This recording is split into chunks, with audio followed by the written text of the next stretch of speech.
Muy buenos días. Nos encontramos en Barcelona entrevistando al señor Joaquín Bochaca para TLV1 de Buenos Aires, en Argentina. El señor Bochaca es un conocido historiador revisionista, especialista en numerosísimos temas históricos, religiosos, filosóficos y económicos. Pero la entrevista de hoy queremos centrarla de forma muy especial en el tema estelar del señor Joaquín Bochaca, que fue de alguna manera también el primero de los temas que tocó en un libro de éxito, alternativo a la visión de la economía y del capitalismo que nos da el sistema. He de decir que el señor Bochaca era un ardiente demócrata y que se convirtió a una visión diferente de la historia del mundo leyendo las memorias de Winston Churchill, precisamente. Pero vamos a pasar la palabra al señor Joaquín Bochaca. Señor Joaquín Bochaca, ¿dónde nació usted y cuándo? Yo nací en Barcelona el 5 de septiembre de 1931. Espera. Ahora, empiezas otra vez. Es complicado, pero es así. Yo nací en Barcelona el día 5 de septiembre de 1931. Poco después de proclamada la República. Nací en la calle Paradís, en el centro histórico de Barcelona, donde viví hasta los 12 años. Luego me trasladé a Madrid por avatares de la Guerra Civil y después ya volví a Barcelona previo una estancia de 6 meses en Inglaterra. Por razones profesionales, pues he dado unas cuantas vueltas al mundo y para aposentarme ya definitivamente en Barcelona. Muy bien. Usted... Un minuto. Tengo que coger el micrófono. Vaya rollo. Usted decidió un buen día escribir libros. ¿Cómo tuvo la idea de investigar un tema como es el enigma capitalista, que es el título de uno de sus primeros libros, creo, y uno de los principales? ¿En qué momento decidió, hay que investigar el tema del capitalismo y quiero escribir un libro? ¿Cambio? Lo hice porque me sorprendió la falta de sorpresa de mucha gente, de la mayoría de la gente.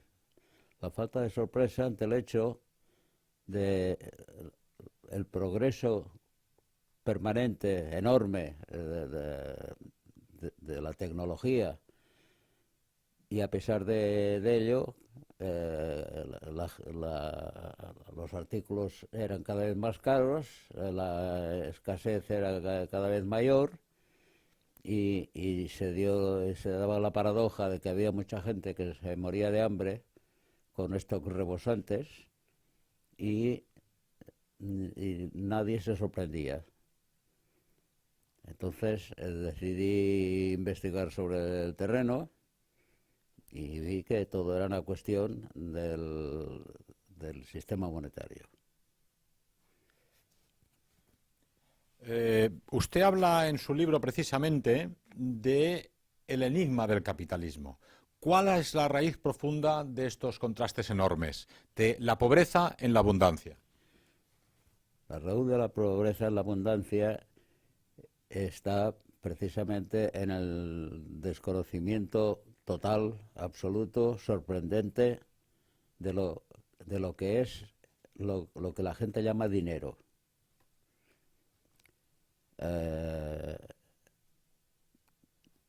No hace ni 4 días ha salido en el periódico una afirmación según la cual 8 personas, 8 familias del mundo, 8, tienen un capital igual al de la mitad de los 5 o 6 mil millones de habitantes.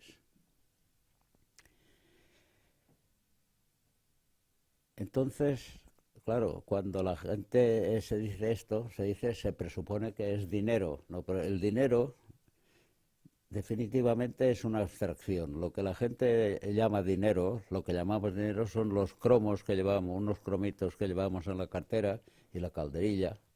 Estos cromitos son calderilla. Hay una secuencia que se ve muy frecuentemente en España, no sé si en Argentina también, que cuando se quiere ilustrar el hecho de que se manda un país, ha mandado por ejemplo a Grecia, una cantidad de 20.000, 30.000, es igual, millones de dólares, euros o lo que sea, se ve por la televisión una imprenta para la que están saliendo enormes resmas de billetes de 1.000 euros, una cantidad enorme, y al mismo tiempo salen también una catarata de monedas, lo cual supongo yo que es un mensaje subliminal que quiere meter en el cerebro de la gente la idea de que se está mandando este dinero. Si esto fuera así, haría falta no un barco, 10 barcos para llevar todo este dinero, porque claro, no todos son billetes de 1.000, habrá de 500, de 20, etcétera. Bueno, pues esto es para dar la idea de que se ha mandado todo este dinero. En realidad no se ha mandado nada. Todo lo que se ha mandado es un escrito con un bolígrafo en un libro contable. No se ha mandado nada. El dinero que llaman esto es una abstracción. Lo que vemos de dinero, lo que llaman dinero los billetes y las monedas, esto sí existe, pero junto a lo que llaman masa monetaria, que no es masa porque es un ente abstracto, esto es calderilla.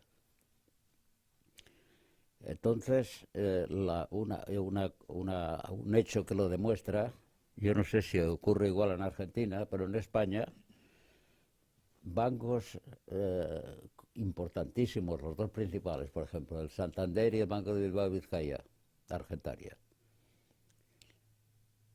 Va uno al banco y tiene que hacer cola. Hay una cola que a veces llega hasta la calle, porque solo hay un empleado, mejor, una empleada, que las mujeres cobran menos, será absurdo, será injusto, será lo que quieran, cobran menos, una empleada y otro empleado al fondo, porque el banco, que tiene tantísimo dinero, que los accionistas les manda unas cartas diciendo este año el Banco de Vizcaya ha ganado tantos millones, etcétera, pues resulta que a sus empleados, a sus empleaditos, les tiene que dar los cromos, billetes, porque la señora no va a ir a comprar unas manzanas escribiendo un cheque, por ejemplo, ¿no?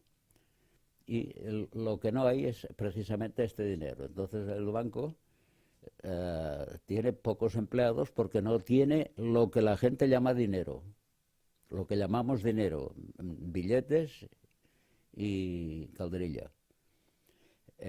Tengo aquí un yerno mío, canadiense, vive en Estados Unidos, y dice que todo el mundo paga ya con escritos, con el móvil, con lo que sea, pero los billetes, lo que la gente llama dinero, prácticamente está desapareciendo. Creo que en Dinamarca pronto también va a desaparecer. El dinero no existe. Lo que la gente llama dinero no existe. Todos son símbolos y escritos bancarios. Y por eso mismo es tan difícil, ya no se producen, por ejemplo, atracos a los bancos, porque no vale la pena arriesgar la vida un atracador, porque en los bancos casi es lo que hay, calderilla. Esto es lo que una de las cosas que me sorprendió, y me sorprendió sobre todo la falta de sorpresa de la gente, que no comprende que en los bancos antes había, por ejemplo, un banco de aquí, a la esquina, el Banco de Bilbao Vizcaya, tenían 7 empleados, les hablo de ahora 15 años. Ahora hay una empleada y un empleadito en un banco de una zona benestante de Barcelona, y a veces de refuerzo traen una empleada también, porque las mujeres aquí en España, no sé si en Argentina también, cobran menos. Ya digo, será absurdo o lo que sea, pero es así. Y por lo demás, pues ahora los bancos nos escriben unas cartas diciendo este año hemos ganado un 24, como todos son porcentajes, un 24,73% más que el año anterior. Pero vas al banco y allí todo el mundo haciendo cola. Así es. Usted habla en su libro del tema de la creación del dinero deuda. Es un concepto complicado para entender al público de la calle, ¿no? Es decir, que se crea dinero dando créditos, un dinero inexistente. ¿A qué se refiere usted cuando habla del dinero deuda? Me refiero precisamente al crédito. Crédito es una palabra que procede del latín credo, credis, credere, creer. Y en la base de toda estafa está una creencia, creer. La gente cree lo que le gusta creerse. El crédito arranca es un procedimiento muy sencillo. Vamos a ver la génesis de esto. El banco en un principio servía para custodiar los ahorros de la gente.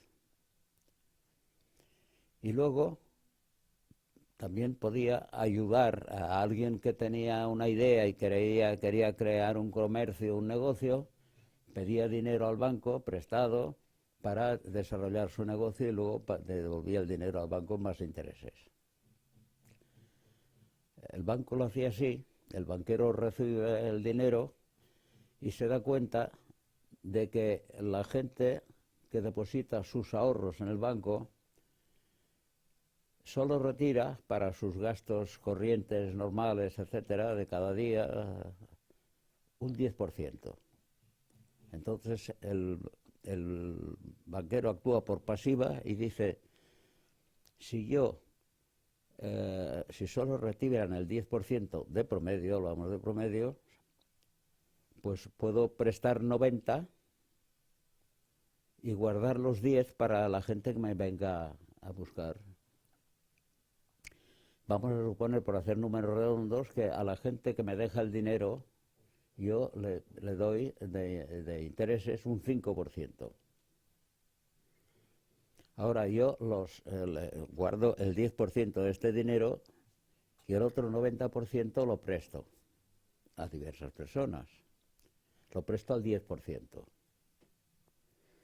Si esta persona, por ejemplo, ha ahorrado o tiene en depósito 1.000 pesetas, 1.000 euros, lo que quiera, 1.000, pues puede prestar 9.000 en la convencimiento de que los otros se lo irán devolviendo y él irá prestando, etcétera, etcétera. Estos 9.000 a un 10% le producen un beneficio de 900. Y estos 1.000 que él tiene depositados, pues le cuestan al 5% 50. O sea que con el dinero de los demás tendrá que pagar 50 y recibirá 900. 900 dividido por 50 son 18 veces. O sea que él ha ganado un 1.800% con el dinero de los demás. Y esto es un escándalo. 1.800% con el dinero de los demás sin ningún riesgo. Pero atención, hay un riesgo. Un riesgo que él no asume. Podría darse el símil de que el banquero, al dar tanto dinero a una comunidad, lo está animando mucho. Pero luego la comunidad tiene que devolver este dinero y a veces hay quiebras, a veces hay, qué sé yo, una mala cosecha, se hunde una casa, y la gente no puede pagar los intereses. Y la gente tiene más gastos y empieza a retirar dinero. Luego corre el rumor de que el banco aquel, claro, el dinero que tenía en depósito lo tiene prestado y mucha gente que ha perdido dinero en el negocio, ha pasado una guerra o lo que sea, no puede devolver este dinero. Corre el rumor de que el banco no tiene dinero, rumor que es cierto, y el banco cierra las puertas. Entonces, lo que pasa constantemente, y ha pasado en España y en todas partes, es que el gobierno, para impedir un desastre, imprime inmediatamente dinero,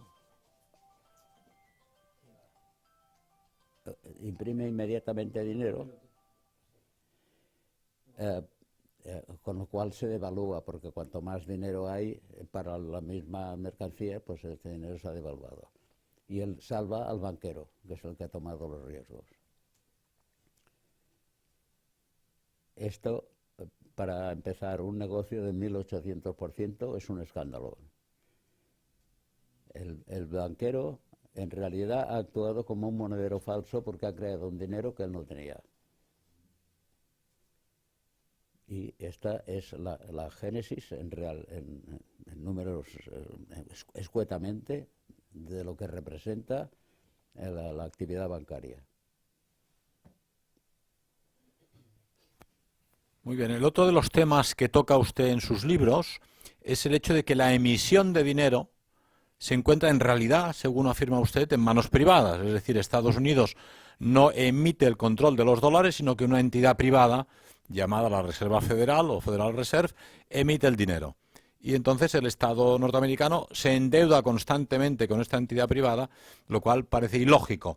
¿Cómo se explica que los estados no emitan el dinero de sus propios países y pidan prestado ese dinero a entidades privadas?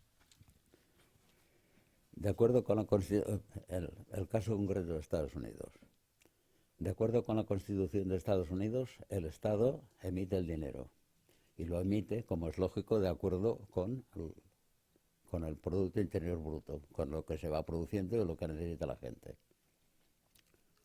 Pero hasta Lincoln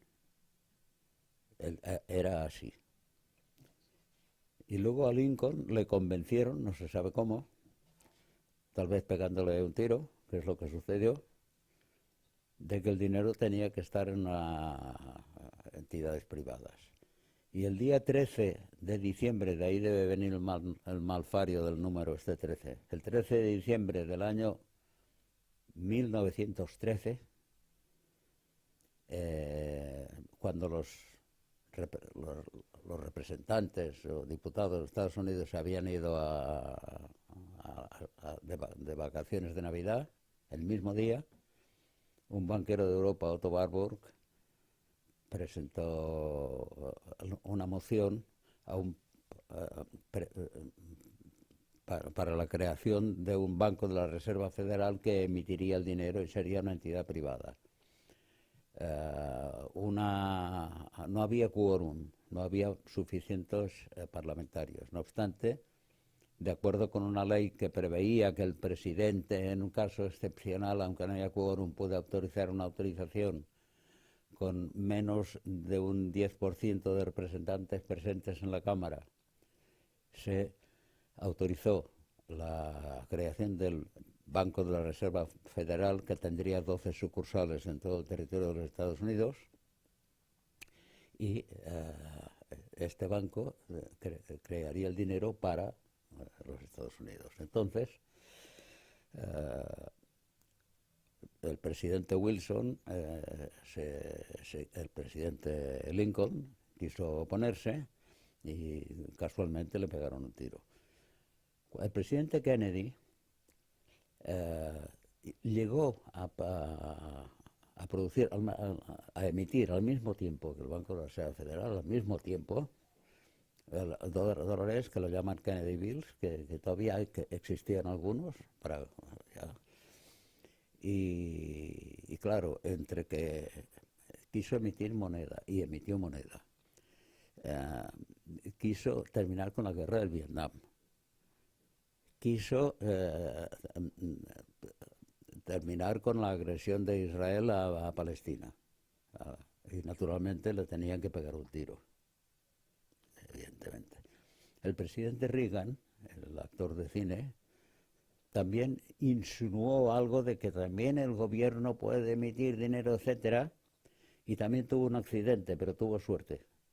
Y entonces cambió completamente de idea. Ya no se ha hablado más de que el Estado emita dinero. Una de las cosas que me sorprende, otra vez, que la gente no se sorprenda de que todos los estados del mundo están endeudados. Y preguntas, si todo el mundo está endeudado, ¿quién es el acreedor? Como no sean los marcianitos, ¿verdad? Pues claro, la ignorancia sobre el tema dinero de la gente es tan enorme que estas preguntas elementales no se hacen. Cuando es evidente que, claro, si todos están endeudados, ¿quién es el acreedor? Estados Unidos está endeudado hasta las cejas. España no digamos, y a todos.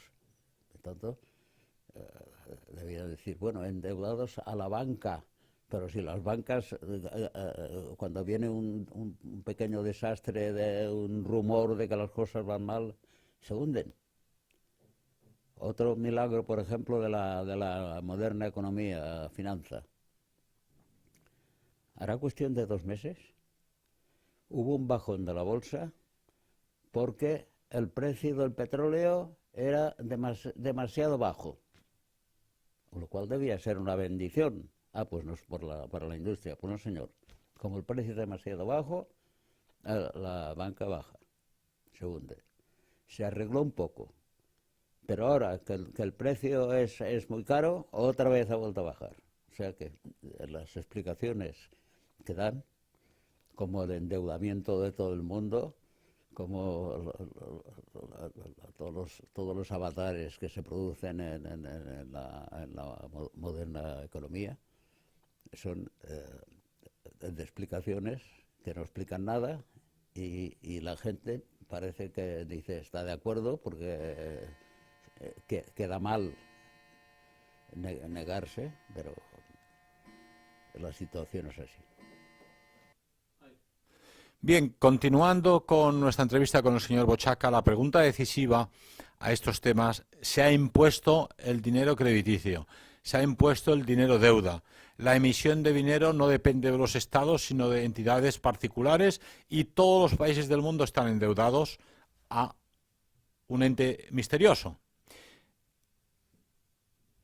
¿Por qué se produce esto y a quién interesa esta situación? Esta situación sencillamente le interesa a los capitalistas, al capitalismo. El mundo está endeudado porque el dinero real, no la calderilla, el dinero lo emiten entidades privadas, y estas entidades privadas tienen interés en que esto sea así. El capitalismo, en realidad, yo haría alusión a la famosa profecía de Heinrich Heine, el poeta, que predijo que el mundo estará gobernado por los dioses, dice él. En el argot bancario, los dioses, por lo menos parece en Estados Unidos e Inglaterra, los dioses son los multimillonarios, los banqueros. Heine era precisamente nieto de un banquero, nieto de un rabino, hijo de un banquero, de manera que sabía lo que hablaba. Y él decía, llegará al mundo en que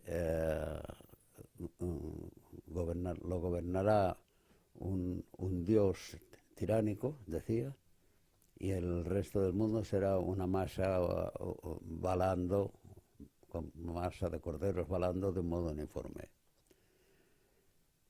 en el cual cada vez menos gente tendrá más dinero, luego más poder, que más. Ahora ha salido hace poco en la prensa la noticia de que 8 personas o entidades bancarias tienen tanto dinero como más de media humanidad. En la vanguardia, en los periódicos. Y el dinero es poder, dinero es poder. ¿Por qué tiene dinero? Pues tiene dinero pues el sistema capitalista del que ya hemos hablado someramente. Y esto pues tiene tendencia a ser cada vez mayor,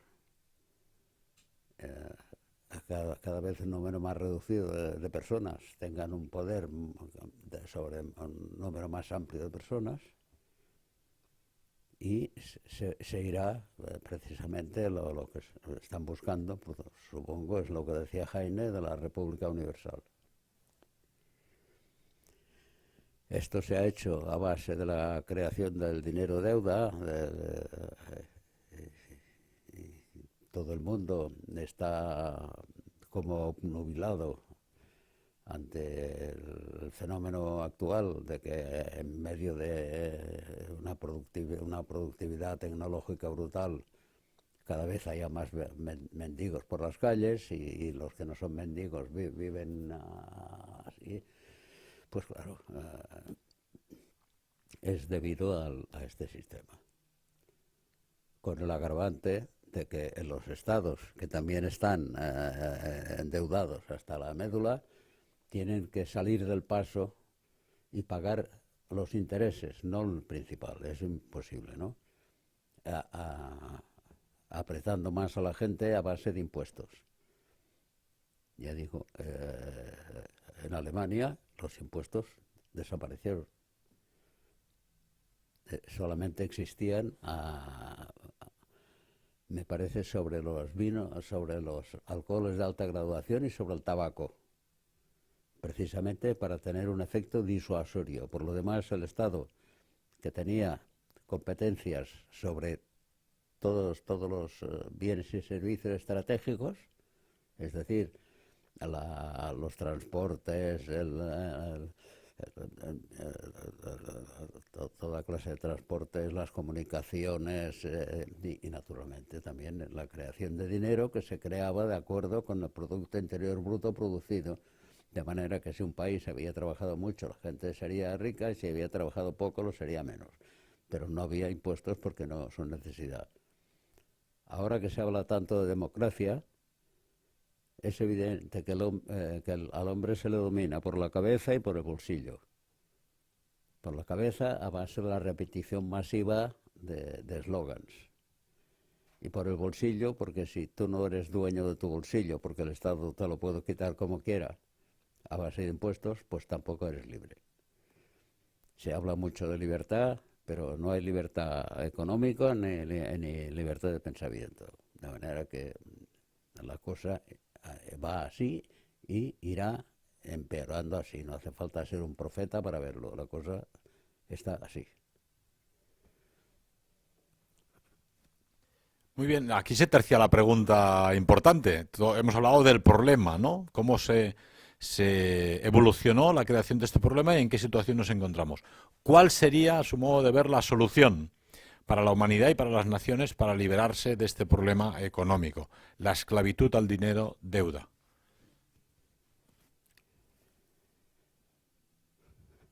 La solución es sencillísima y dificilísima. Difícil llevar a la práctica, pero sencillísima, muy sencillo. Pues el Estado actúa realmente como un Estado, y si actúa como un Estado, no pasará que hoy los señores, como me ha pasado esta mañana, los señores de la compañía de correos, de una de las dos que hay, de la Unipostal, hay la Unipostal y la otra, hay dos, ya el Estado ya no lo hace. Pues me han traído tarde un documento que venció ayer y se emitió hace 15 días, pero estaban en huelga. Bueno, no habrán huelgas, porque los funcionarios no se meten en huelgas. No solamente no habrán huelgas, sino que el Estado asegura el servicio, por ejemplo, de los transportes, y de los transportes del público, que naturalmente, a menos que haya un accidente, no habrá huelgas y todo funcionará normal. Al no existir el interés, la moneda permanecerá estable. Solo bajará si hay una catástrofe natural, un terremoto o lo que sea, y lo demás funcionará igual. El Estado el coeficiente de caja de las casas será un 50%, y ahora pasará como ocurrió ya en el centro de Europa hace 80 años, que el Estado dará créditos blandos o incluso sin interés a jóvenes parejas que quieran formar un hogar y todo lo que sea necesario. No habrá, al no crearse dinero de deuda, el dinero se mantendrá estable. Yo recuerdo que durante la Guerra Mundial estaban en casa una chica alemana que trabajaba en la embajada de Estados Unidos, de Alemania en España, y se sorprendía de que ella iba a veces de permiso a Alemania, se sorprendía de que en España los precios se movían constantemente para arriba. En Alemania, dice, en Alemania el precio es igual. Desde el año 35 hasta el 45 los precios no se movieron. ¿Por qué? Pues porque no tenían por qué moverse. Al contrario, al mejorar la tecnología, los precios incluso bajarán. O se mantendrán exactos, o al mejorar la tecnología y poder producir más en una misma unidad de tiempo, los precios bajarán. Por lo tanto, precisamente bajaron porque no existe el fardo de la deuda. Esto es evidente. El Estado no debería poderse permitir ahora que hemos leído por televisión que la electricidad va a subir un 30%. 30%, ¿eh? Como en Argentina, por lo demás. 30% de la electricidad. Es absurdo. Antes era una compañía que se creó en Barcelona, la canadiense, Barcelona Traction. Luego, al terminar la guerra, Franco se lo dio de regalo al último pirata del Mediterráneo, que llamaban, a Juan Marc, el banquero chueta judío mallorquín. Luego, Marc se lo vendió a una empresa de aquí que se llamaba Endesa.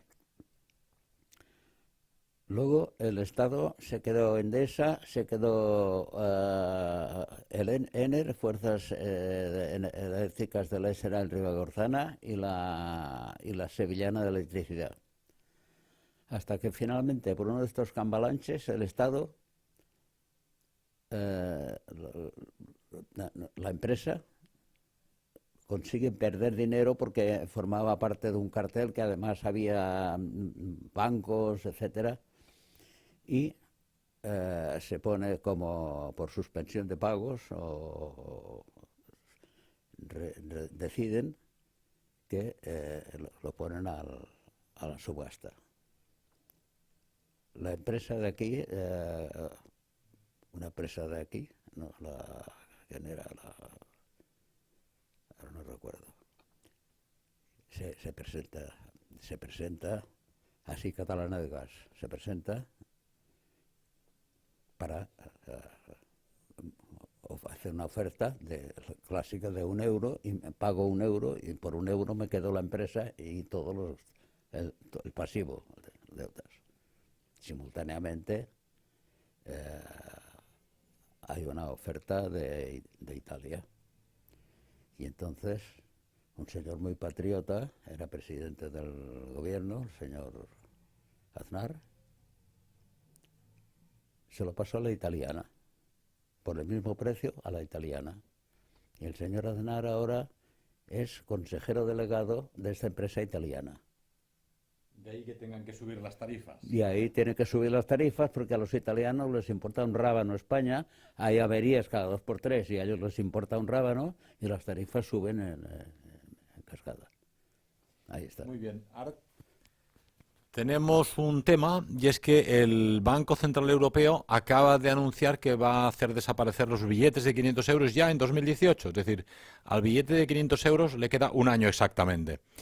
Es un billete efectivamente muy grande, pero en la tradición alemana que tenían billetes de 1000 marcos, donde en Alemania muchas cosas se pagan al contado, les gustaba pagar al contado, esta posibilidad va a desaparecer.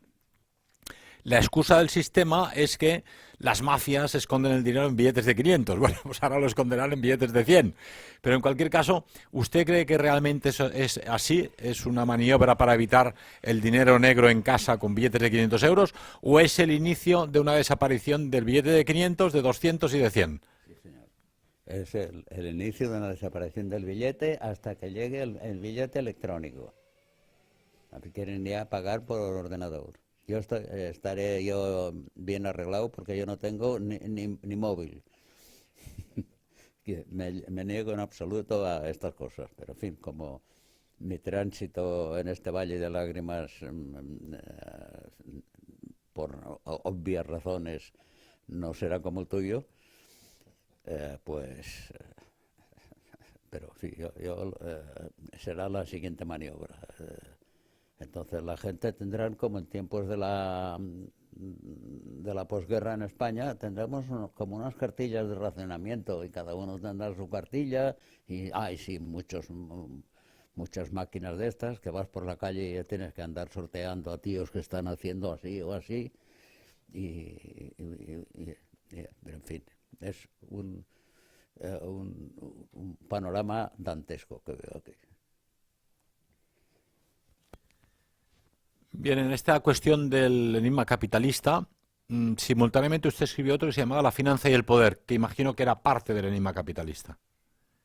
Sí, es más o menos el mismo tema y me refería también a la incidencia evidente de la finanza sobre la política. Y el libro que escribió usted, La isla de la esperanza, que viene a ser una parábola. Sí, exacto. Me refiero a unos bienhechores de la humanidad que cogen a una determinada tribu de sinvergüenzas y los meten en una isla del Océano Índico, rodeados de tiburones. Y entonces hay otra isla, la isla de la Esperanza, en donde la gente empieza otra vez a utilizar una moneda y a utilizar servicios financieros normales basados en la realidad y no en especulaciones. Pero yo luego he escrito varios artículos sobre el tema porque es un tema que interesa, me interesa a mí concretamente. Y ya digo lo que he dicho antes, que me sorprende la falta de sorpresa de la gente, que vea que cada vez la humanidad es más rica en tecnología, en conocimientos y tal, pero que nadie se aprovecha porque no se puede hacer. Y mucha gente en Estados Unidos no saben que el Banco de la Reserva Federal es una empresa privada. Y otros que lo saben, como mi yerno, que es un tío inteligente, pero en estos asuntos, ¿no? Dice, es que ya dijeron ellos porque hacían la moneda lo hacía una empresa privada. Dice, para apartar a los políticos del dinero. Pero, claro, aportar a los políticos y a la gente. Pero claro, esto yo se lo he mencionado, etcétera. Él estaba leyendo el artículo que me publicaron en portada en el Barnes Review, que está en inglés y él no lo conocía. Dice, yes, that's impossible. Sí, pero es imposible. This is theoretical. Esto es teórico, me dice lo mío, lo que yo escribí. Bueno, nada. Y la gente, además, son unos unos gandules mentales. No, no les hagas pensar mucho, no vengas, esto es así y ya está, bastantes problemas tengo.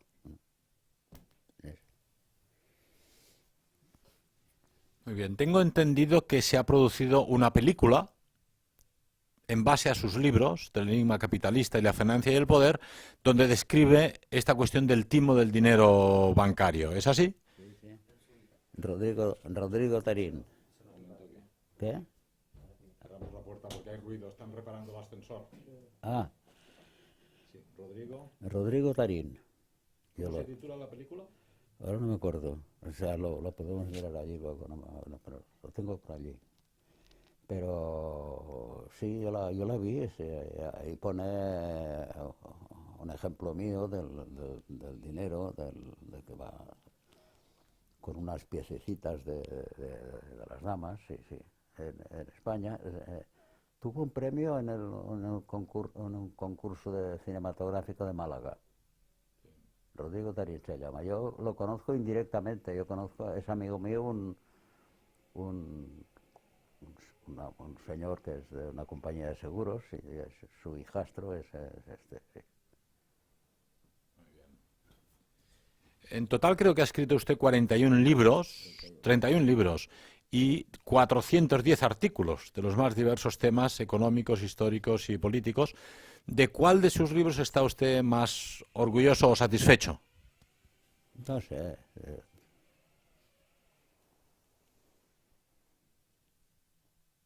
Tal vez los crímenes de los buenos, lo pasé bomba escribiendo eso. Parece un poco sádico, pero es que lo pasé bomba porque me imaginaba al hombre corriente que coge aquello y es un giro no de 90 grados, de 180 grados con respecto a lo que a él le han contado de la guerra, que claro, yo me acuerdo de aquel, ¿cómo se llamaba? Aquel de la SOM Radio, que ha desaparecido, que era un tío, ¿cómo se llamaba? ¿Cómo es de aquel? Sí. Dices que me ha cambiado completamente todo el panorama. La gente habla de películas de crímenes de alemanes, los animales malos y toda la pesca, y claro, y luego le ve todo aquello y sobre todo pues las frases de Churchill poniendo a Hitler por las nubes y cosas estas, ¿no? Pero claro, vamos a lo mismo.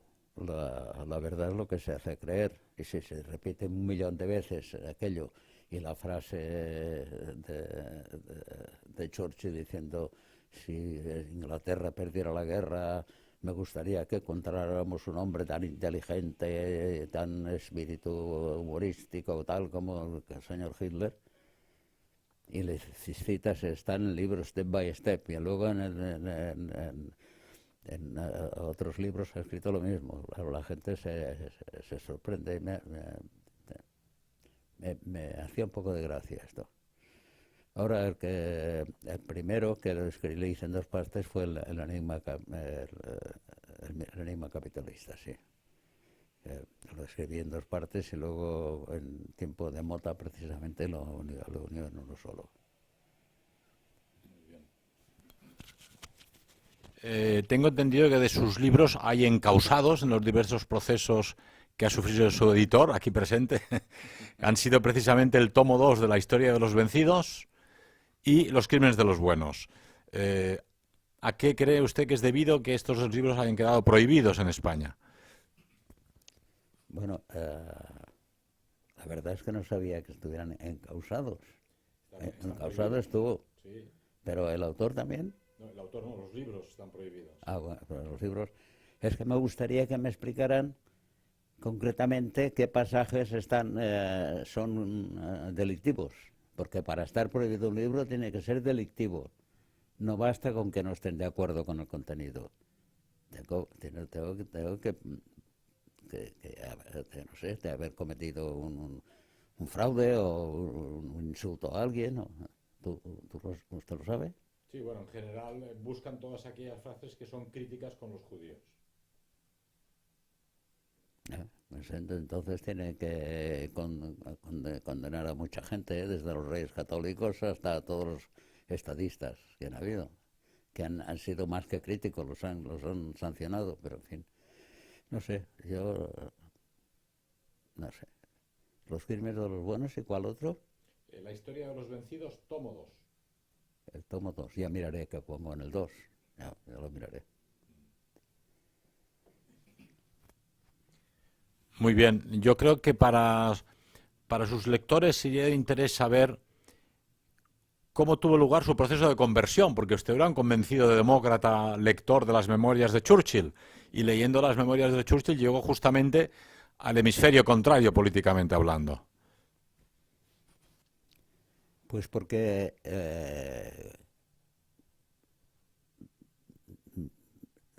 el hombre se contradice. Y luego se presenta tan bueno, tan ideal y todo, que me extrañaba.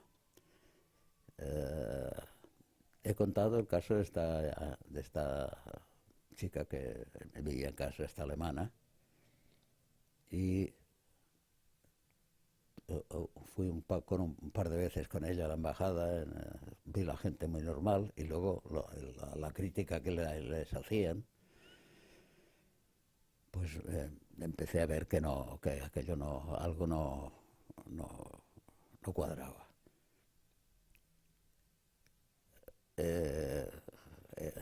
Otra cosa es que la prensa española de Franco en aquella época era más alemana que los alemanes, germanófila. Y luego inmediatamente, al perder la guerra, todo cambia, los crímenes, las cámaras de gas, etcétera. Y yo cuando luego presentarlos tan malos, y las películas tan malas, pues empecé a mirar. Y en las memorias de Churchill, pues yo precisamente pues me chocaba una serie de cosas que decían. Y empecé a interesarme en el asunto. Vi que en España entonces mucha gente, al principio además, claro, mi abuela paterna era francesa, que era partidaria del mariscal Pétain, por cierto, pero en fin, era francesa y claro, yo tenía una especie de simpatía no arrolladora precisamente por el campo aliado. Y luego por la simpatía innata de la gente que tenemos, pues por el que va perdiendo. Y los aliados recibían golpes por todas partes a los 2 o 3 primeros años. Pero en fin, eso de que yo era demócrata, dejémoslo hasta a los 15 años. Ya empecé, tan tonto no fui, no llegué a tanto, hasta los 15 años. Y tampoco de una manera furibunda, porque teníamos el ejemplo de aquella chiquita que era muy maja. Y me hablaba cuando volvía de Alemania, de los bombardeos, de los ingleses, etcétera. Bueno. Pero en fin, las cosas, por mucho que tenga uno simpatías en la vida para uno o para otro, etcétera, por encima de todo tiene que estar un poco de objetividad. Y así vamos evolucionando. Muy bien, escribió usted un libro titulado El Diccionario de los Malditos, con una innumerable cantidad de personalidades, historiadores, intelectuales que han sido perseguidos e incluso condenados por su forma de ver las cosas. ¿Cómo es posible que se dé en el Occidente actual una condena semejante? Es para ti.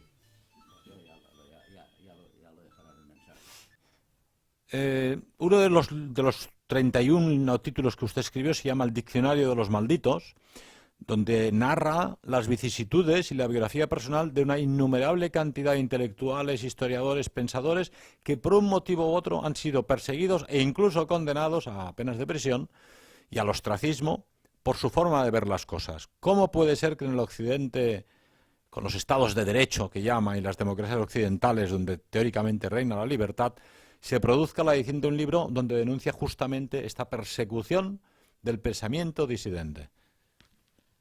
Pues se produjo, pues me parece que lo editaste tú, ¿no? Pues se produjo porque hay señores bastante osados, como tú mismo, que tomaron este riesgo, que es de agradecer, de publicar este libro. Me sorprende que este libro no haya sido encausado, ¿qué dices?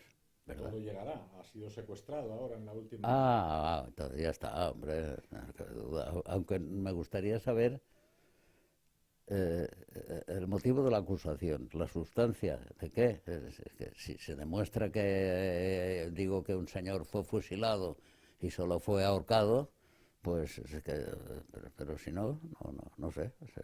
Son cosas leídas en la prensa.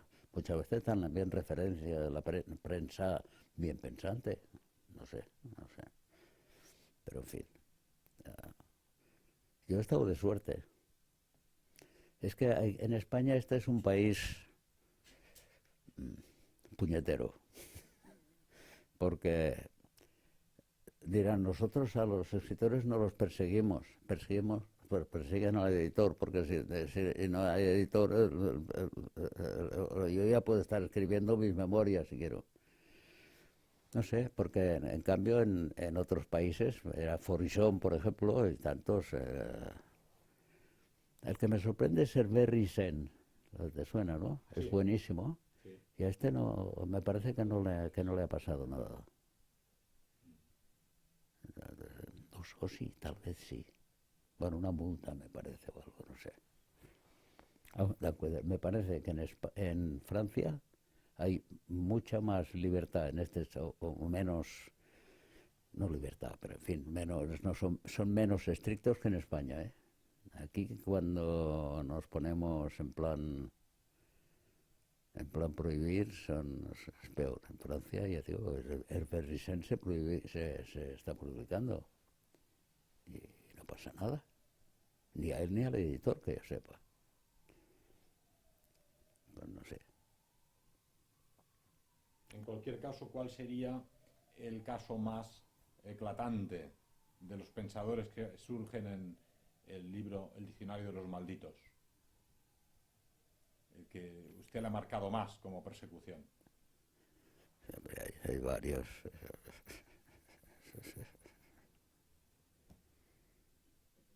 No sé si está en el libro, pero hombre, el caso flagrante es el de Kennedy.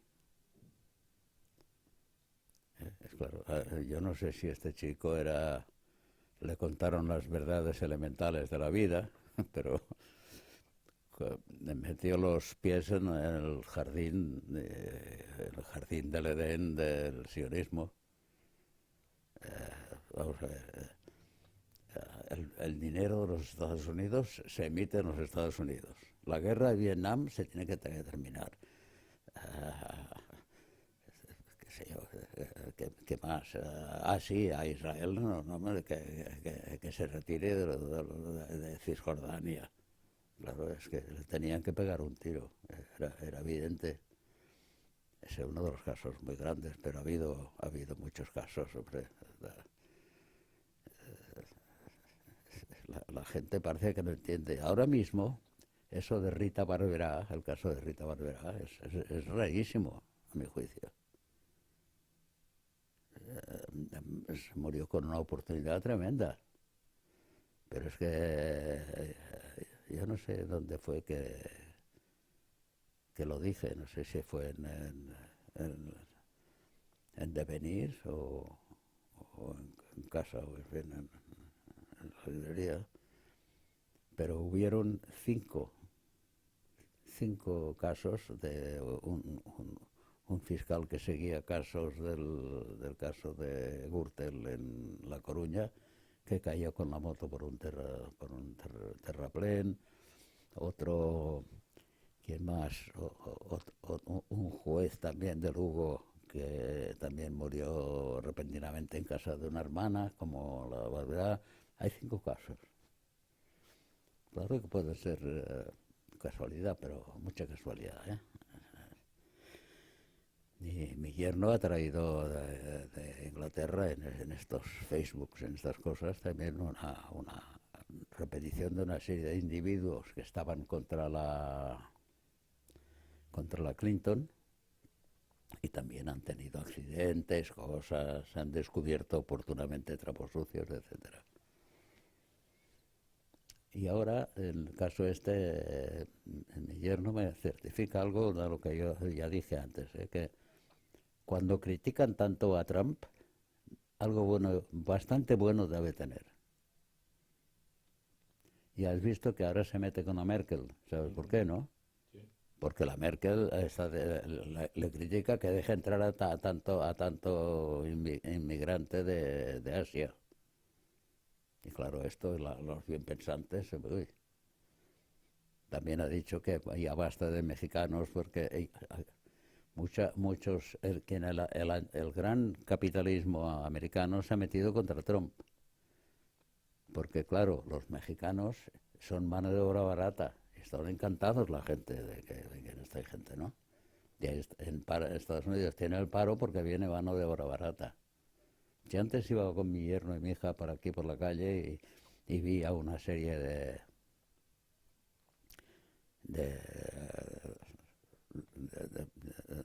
eran 2 o 3 personas que las llevaban en un carrito, y todas eran colombianas o peruanas, se veían los rasgos, ¿no? Y ya no se ven nativas llevando así, porque supongo que esta gente se alquila sin pagar seguridad social o lo que sea, ¿no? Y claro, esto del Trump es contrario a esto, es de que primero trabajo para los americanos, los mexicanos pues ahora ya veremos si podrá tirar adelante esto. Otro de sus títulos de éxito, con varias reediciones, ha sido La manipulación de la mente.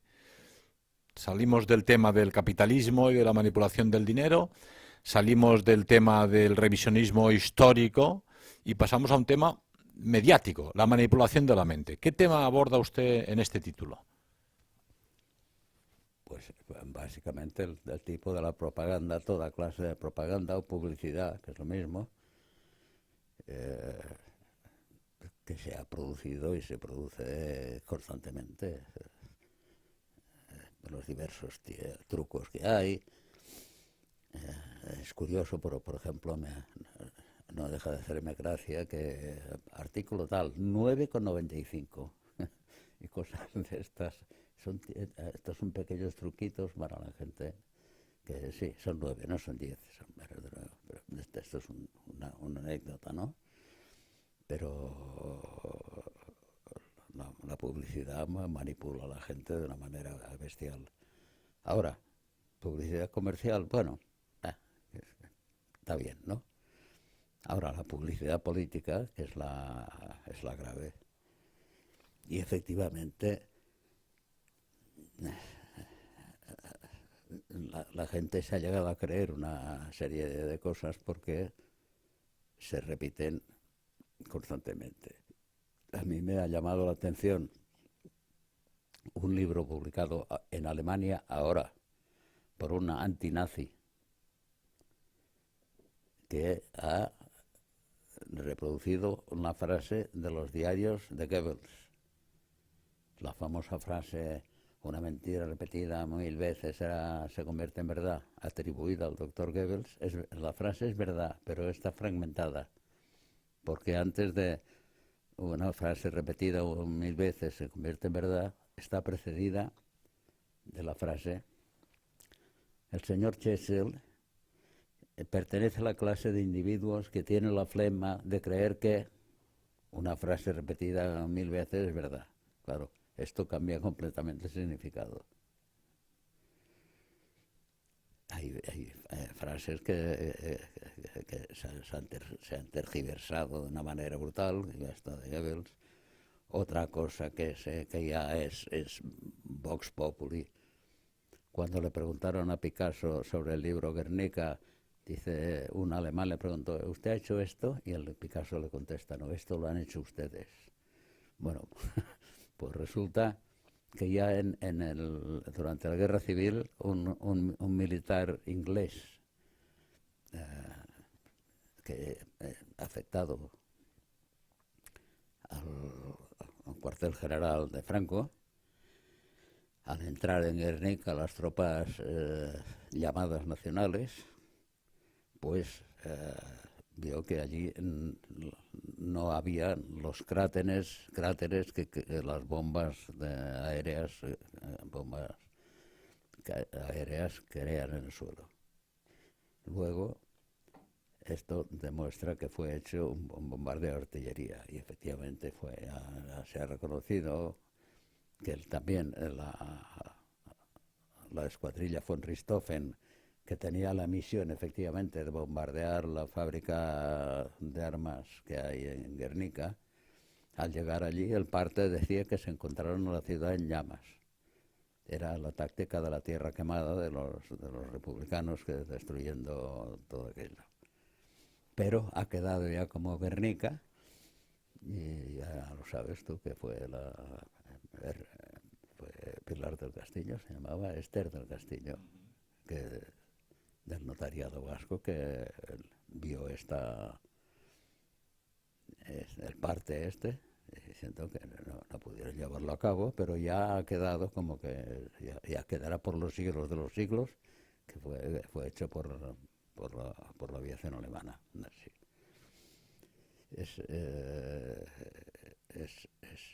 Es evidente que la fuerza de la manipuladora, sobre todo a partir de televisión, radio, prensa, en otras épocas era más difícil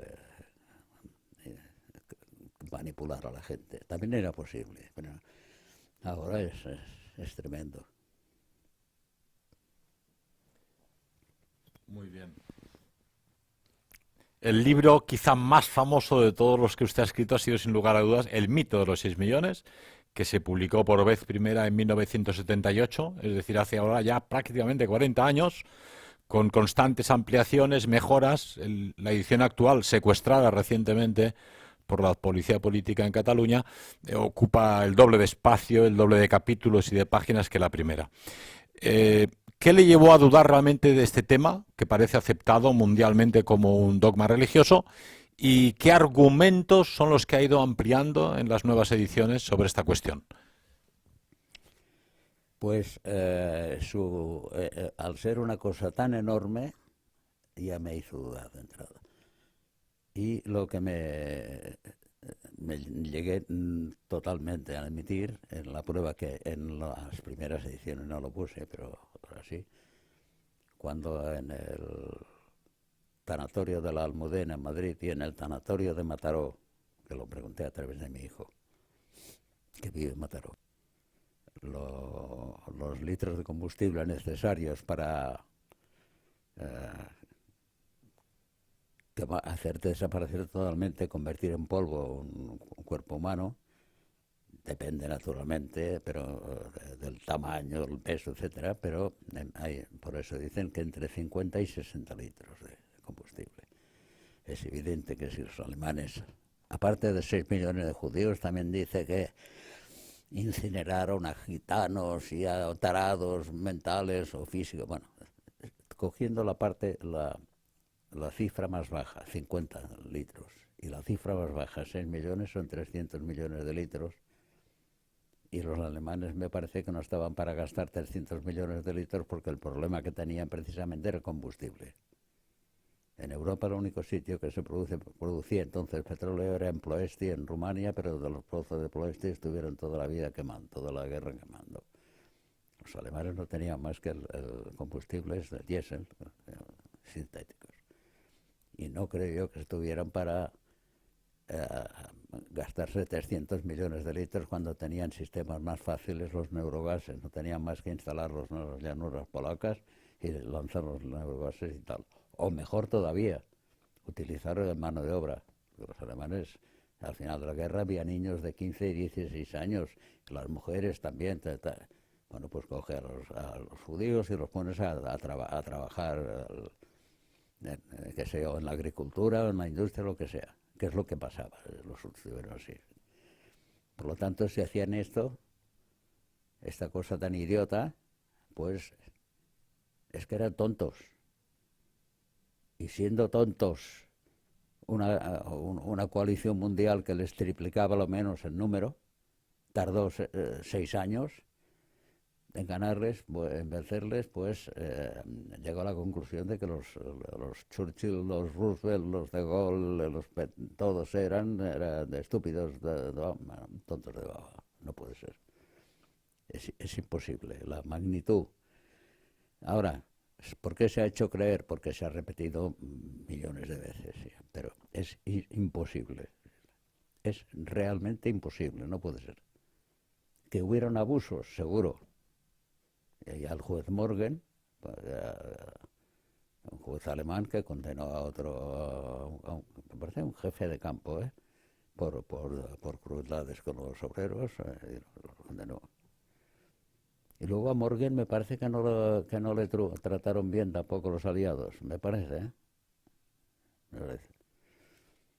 O sea, era imposible. La versión oficial de los 6 millones de muertos, de todo esto, es imposible. Es una exageración brutal. En cambio, ahora ha habido un gesto civilino de Obama que ha pedido perdón a Japón por la bomba de Hiroshima. Es un gesto civilino porque el crimen no fue el de Hiroshima, fue el de Nagasaki.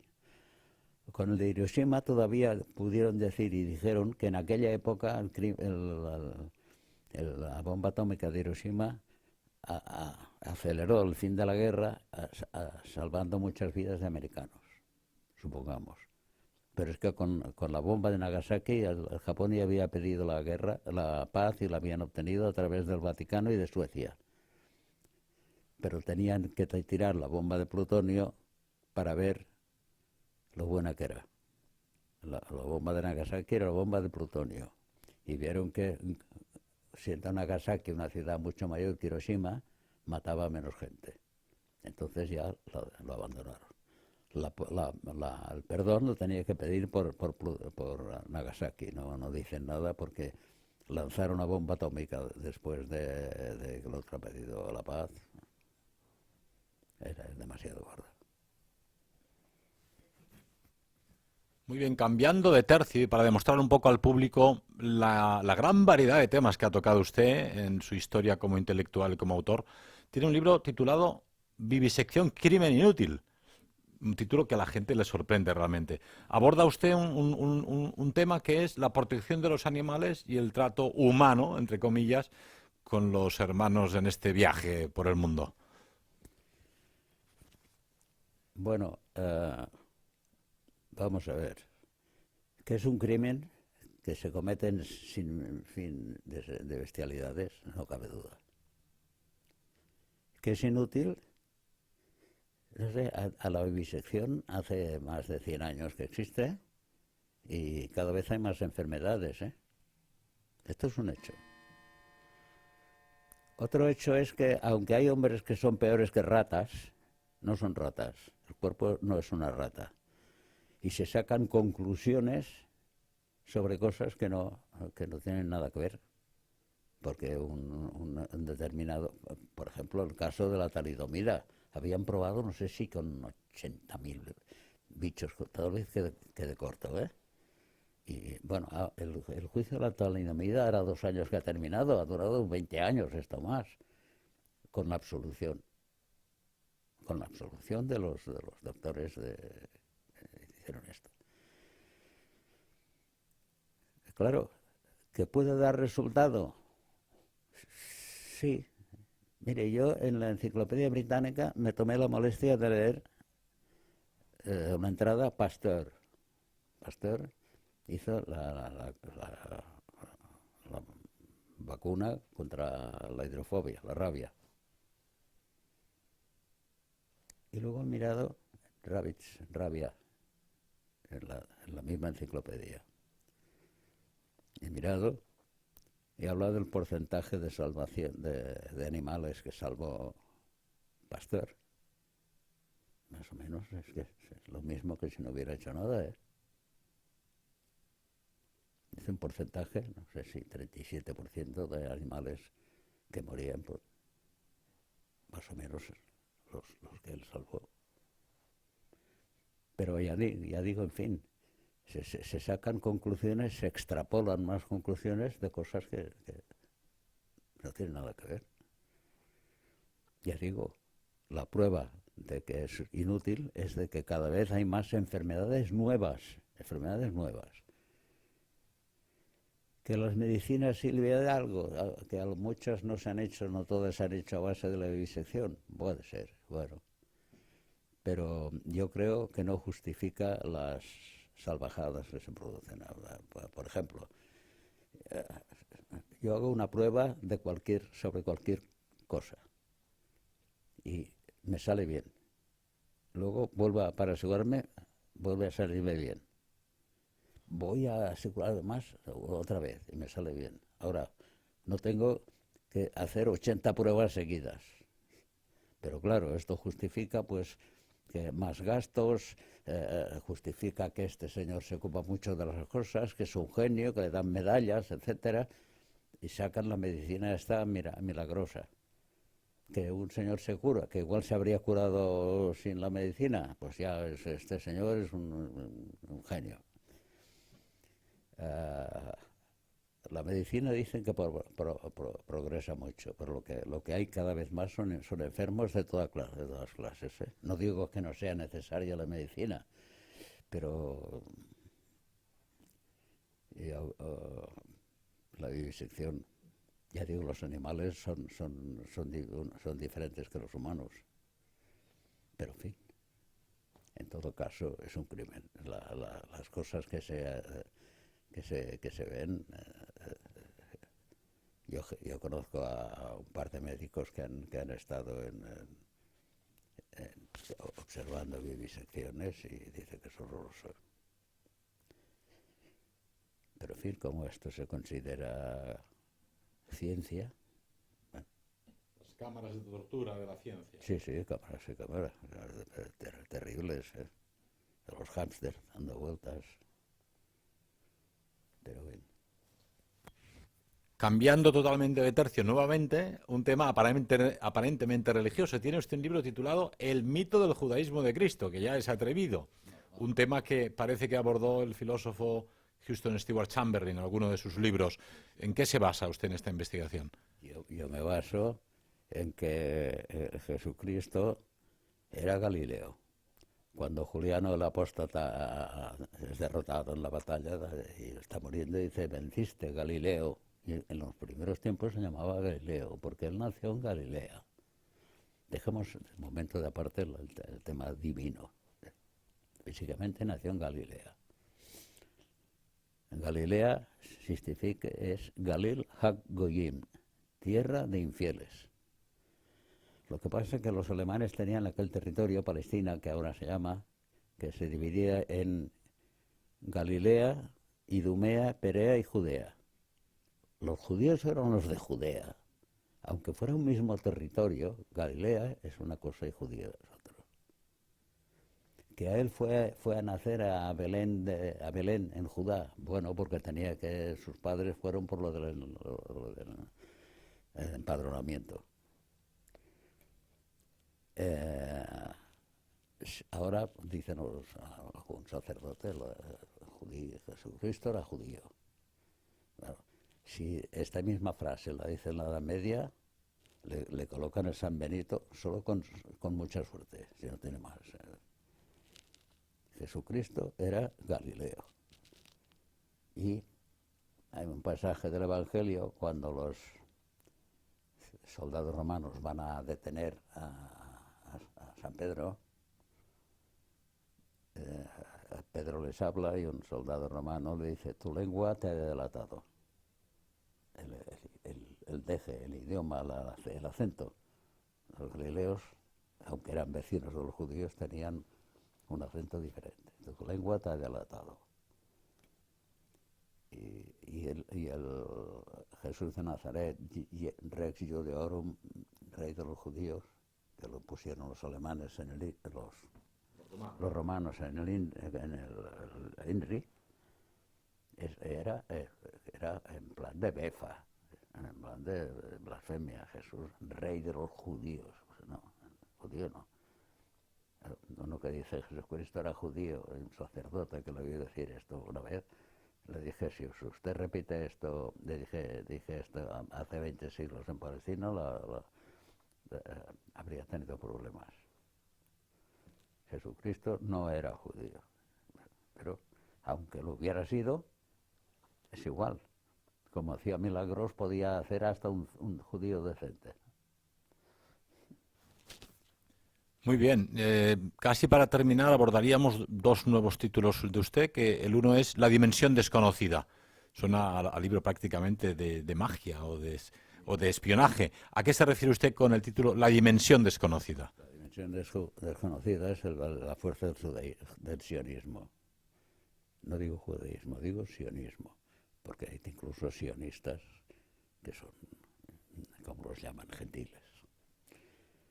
Este libro lo edité en Chile, Santiago de Chile, y pongo pues todas las entidades políticas y sociales que están en el top, en la cima del poder mundial. Tanto las relativamente importantes como la ONU, como el grupo Bilderberg, etcétera, ¿no? Y sí, considero oportuno mencionar esto, porque tiene una importancia que yo creo que no se le da, pero el Bilderberg recoge a gente de toda clase y de importancia. Hace unos años, tuvo lugar aquí en Sitges, aquí al lado. Y aquel día una hija mía vive en Sitges y dice que durante un día o dos estuvieron prácticamente sin transportes, aviones por arriba de la ciudad y todo. Curioso. Sí, yo creo que es la gente de estos grupos Bilderberg, etcétera, no sabe. No le da la importancia que tiene, pero esto sí es donde los políticos y hombres prohombres van allí a recoger directivas para su política, diría yo. Creo que casi ha sido el último o penúltimo libro de los que usted ha escrito, El arte de gobernar. En una época donde parece que cunde el desaliento y no sabe uno a dónde mirar, si a la izquierda, si a la derecha, si a los liberales, a los demócratas. ¿Qué mensaje daría usted a la juventud del futuro para que aprendiese el arte de gobernar que usted describe en su libro? Bueno, el arte de gobernar me refiero no, es un arte, la manera de gobernar que hay actualmente, que claro que es todo por hombres interpuestos, porque nadie puede creer, por ejemplo, que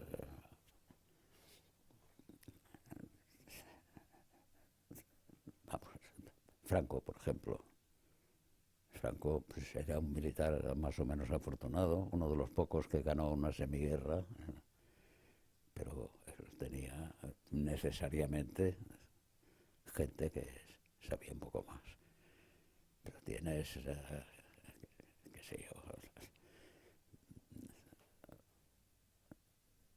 este Berlusconi en Italia que ha mandado, este hombre no es un político, este hombre es un hombre de negocios que ha hecho dinero, ¿no?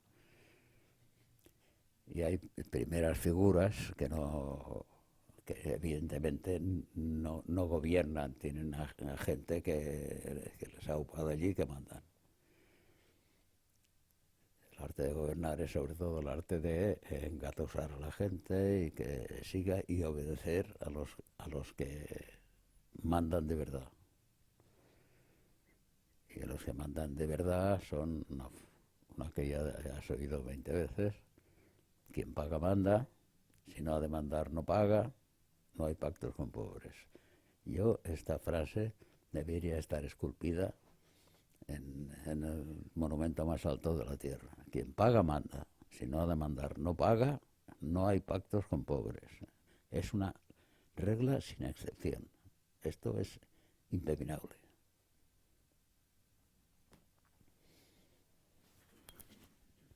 Muy bien, aunque no hemos mencionado ni una tercera parte de todos sus títulos, yo acabaría con, creo que el último, que se llama La Nueva Inquisición. ¿Hasta qué punto puede demostrarse que vivimos en una época donde gobierna o reina una nueva Inquisición? Se puede demostrar, pues, presentando el caso de mi querido amigo don Pedro Varela, que es un caso evidente, y el caso de los libros secuestrados de este humilde servidor, y los que pasa a los que menciono en el libro de